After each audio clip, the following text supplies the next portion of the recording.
Hello, എന്തൊക്കെയുണ്ട് വിശേഷം? അപ്പം ഇന്ന് പുറത്തേക്ക് കുറച്ച് കാര്യങ്ങൾക്കായിട്ട് പോകണം കേട്ടോ. അപ്പം അതിന് വേണ്ടിയിട്ട് റെഡി ആയി നിൽക്കുക കേട്ടോ. ലായ്ക്കും ഉമ്മച്ചിയും ഞാനും ഹാദിയാണ് കേട്ടോ പോണത്. അപ്പോൾ ഫസ്റ്റ് തന്നെ പെട്രോൾ അടിക്കാനായിട്ട് കയറിയിട്ടുണ്ടായിരുന്നു കേട്ടോ. പിന്നെ അത് കഴിഞ്ഞിട്ട് നേരെ പോയത് ഹോസ്പിറ്റലിലേക്ക് ആയിരുന്നു കേട്ടോ. ഉമ്മച്ചിനെ ഡോക്ടറെ കാണിക്കണമായിരുന്നു. അപ്പോൾ ഇന്നലെ വന്നപ്പോൾ ഡോക്ടറെ കാണാനായിട്ട് പറ്റിയിട്ടുണ്ടായില്ല. അത് കാരണം ഇന്നാട്ടോ ഡോക്ടറെ കാണാനായിട്ട് പോയത്. ഉമ്മച്ചിനെ അവിടെ ഇറക്കിയിട്ട് ഞങ്ങൾ പിന്നെ നേരെ പോയത് ഉമ്മച്ചിയുടെ വീട്ടിലേക്കായിരുന്നു കേട്ടോ. അപ്പോൾ ഉമ്മച്ചിയുടെ വാപ്പ ഫോണിൽ കളിച്ചത് ആ കടയിൽ ഇരിക്കുന്നുണ്ട് കേട്ടോ. അപ്പോൾ ഉമ്മച്ചിയുടെ വാപ്പാനെ കണ്ട് ഞങ്ങൾ നേരെ വീട്ടിലേക്ക് പോയിട്ടാ. അവിടെ നിന്ന് ഉമ്മാനെയായിട്ട് കടയ്ക്ക് വന്നു കേട്ടോ.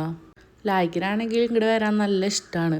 ഇവിടെ നിന്ന് അവനക്ക് ഇഷ്ടമുള്ള സാധനങ്ങളൊക്കെ എടുക്കാമല്ലോ. കയ്യിൽ 2 ഓറിയോ ബിസ്ക്കറ്റ് എടുത്ത് പിടിച്ചിട്ടുണ്ട്. എന്നിട്ട് അതെൻ്റെ കയ്യിൽ തന്നിട്ട് പിന്നെ നേരെ പോയിട്ടാ ഈ 2 കുപ്പി ഈ കോള പോലത്തെ സംഭവം എടുക്കാനാണ് കേട്ടോ. പിന്നെ അതും വാങ്ങിച്ചതാ ലേസും കയ്യിൽ പിടിച്ചിട്ടുണ്ട് കേട്ടോ. അങ്ങനെ പിന്നെ അവിടെ നിന്ന് അവരുടെ അടുത്ത് പോകണമെന്ന് പറഞ്ഞ് അവിടെ നിന്ന് ഇറങ്ങിയിട്ടുണ്ടായിരുന്നു. പിന്നെ നേരെ ഹോസ്പിറ്റലിലേക്കായിരുന്നു കേട്ടോ അവിടെ നിന്ന് പോയിട്ടുണ്ടായിരുന്നത്.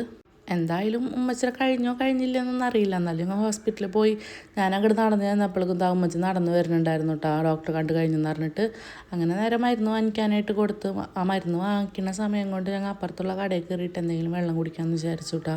സത്യം പറഞ്ഞാൽ പുറത്ത് പോയിട്ട് ഒന്നും കുടിപ്പിച്ച് ഉമ്മച്ചി ശീലിപ്പിച്ചിട്ടില്ല കേട്ടോ. പക്ഷെ ഇപ്പോഴായി പിന്നെ ഞങ്ങളൊക്കെ വലുതായി പിന്നെ ആയിട്ട് ഇങ്ങനെ എന്തെങ്കിലും പുറത്ത് പോകുമ്പോൾ വെള്ളമൊക്കെ കുടിച്ചു തുടങ്ങിയിരിക്കുന്നത്.